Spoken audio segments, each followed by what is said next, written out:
The flow.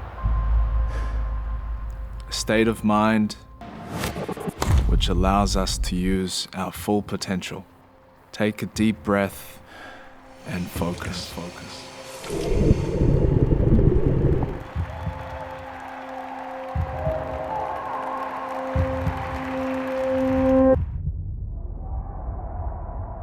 The inner monologue goes silent. As your ego fades away, your subconscious takes over. Time feels different. It becomes non-existent. Become fully immersed in what you are doing in front of you.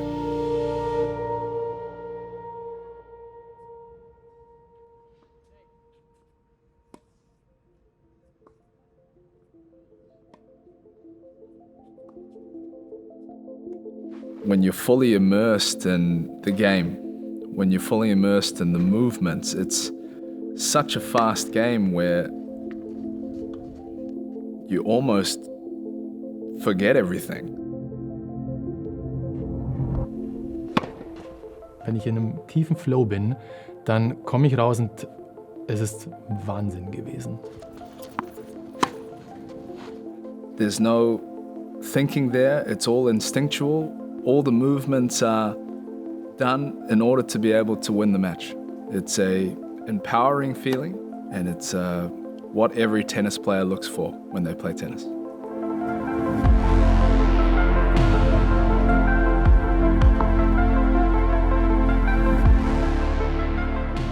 Also wenn ich im Flow bin, dann drehen sich meine Gedanken eigentlich nur noch um den nächsten Punkt. Tatsächlich nimmt man dann auch gar nicht mehr so wahr, was rund um den Platz passiert.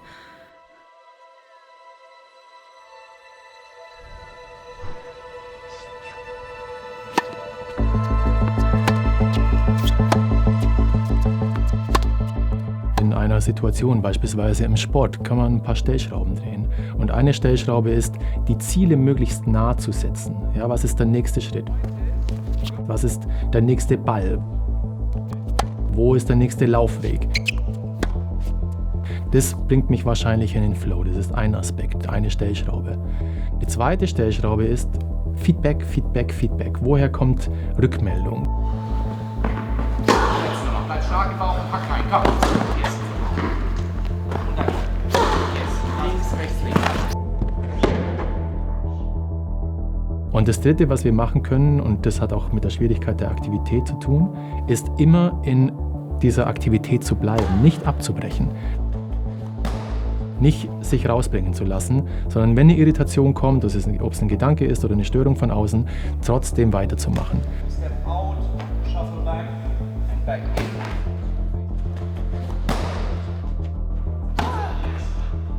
Diese kontinuierliche Aktivierung ist eine dritte Stellschraube, um Flow wahrscheinlicher zu machen.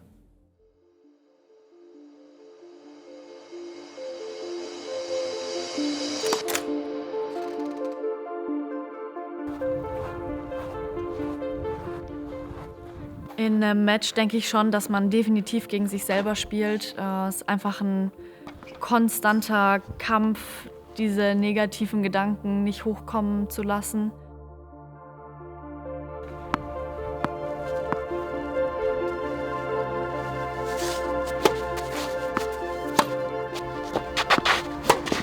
Bei mir persönlich, dadurch, dass ich sehr viel Erwartungsdruck an mich selber habe, ist das schon schwierig manchmal zu regulieren. Also generell aus dem Flow zieht mich eigentlich die Angst vorm Verlieren raus. Das sind dann so Gedanken, die aufkommen, wenn man vielleicht hinten liegt, wenn man gerade vielleicht ein paar Punkte am Stück verloren hat. Um nach einer Pause wieder in den Flow zu kommen, gibt es ein paar Hacks und Tricks, die auch im Hochleistungssport beispielsweise vollzogen werden. Und eins ist, mit der Vergangenheit möglichst abzuschließen.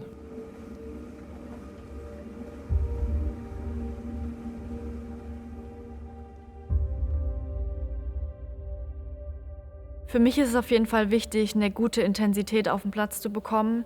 dass ich mich sehr gut bewege und gleichzeitig aber auch klare Entscheidungen treffen kann und eine gewisse Ruhe auf dem Platz habe. Auf der mentalen Ebene geht es eher darum, wieder in den Moment zu kommen. Ja, und was dabei hilft, ist wieder unser Körper, weil der Körper ist immer in der Gegenwart. Der Verstand kann in die Zukunft gehen, der Verstand kann in die Vergangenheit gehen, aber sobald ich die Aufmerksamkeit auf den Körper lege, bin ich wieder im Moment.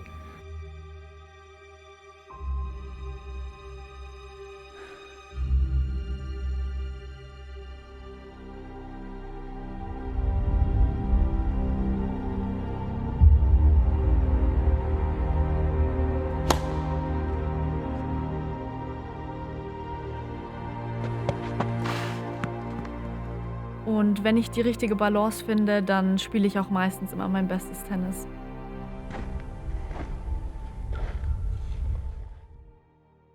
Was wir mittlerweile wissen, ist, dass unser präfrontaler Kortex, unser Sitz des Denkens und des Grübelns und des Planens, dass der seine Aktivität runterfährt. Mit dem Effekt, dass unser Gehirn viel effizienter, viel ökonomischer arbeitet. And cut. And, yeah. Good, this was nice. Long.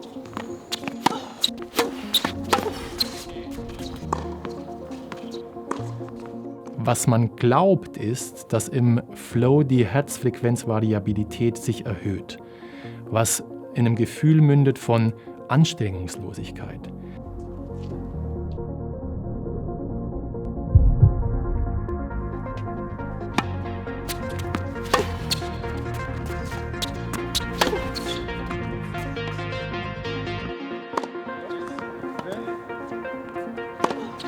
Good job, big fella. Tennis is 95% mental.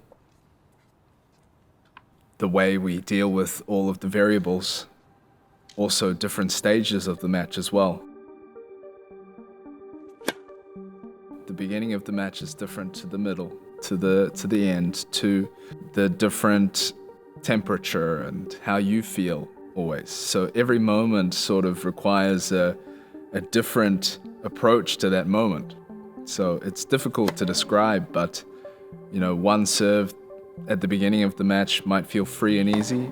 Sometimes it might feel like you can't hold the racket because of how tight their muscles are. The fear of not succeeding.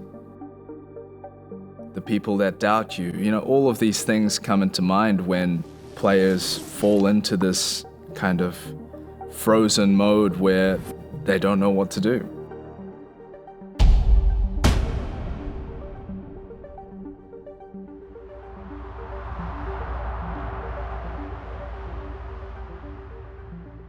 So I use the example of a skydiver.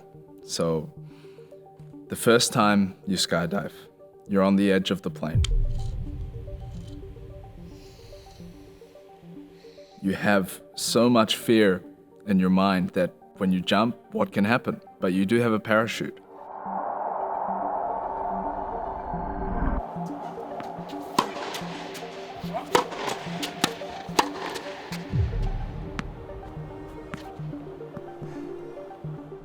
It's such an emotional event, and there's so much behind these expectations that to overcome these feelings takes a lot of courage. And after you make the decision to jump, all of the fear goes away and all the enjoyment kicks in.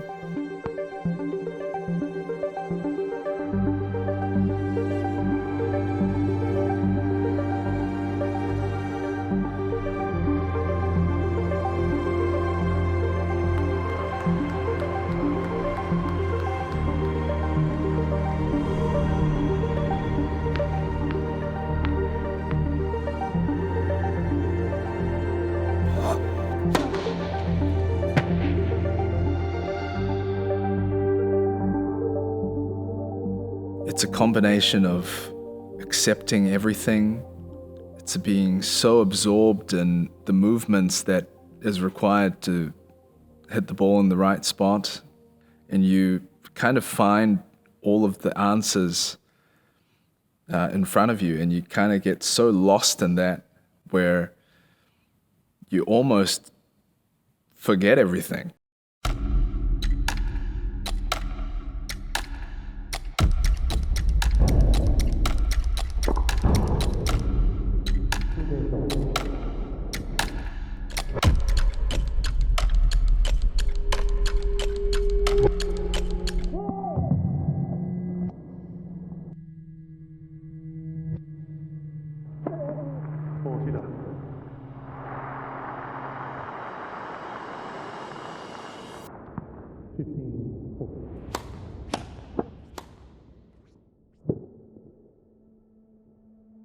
winning and losing is a part of the sport that every player, I hope, eventually can see and can learn to accept more. You're going to lose more matches than you win.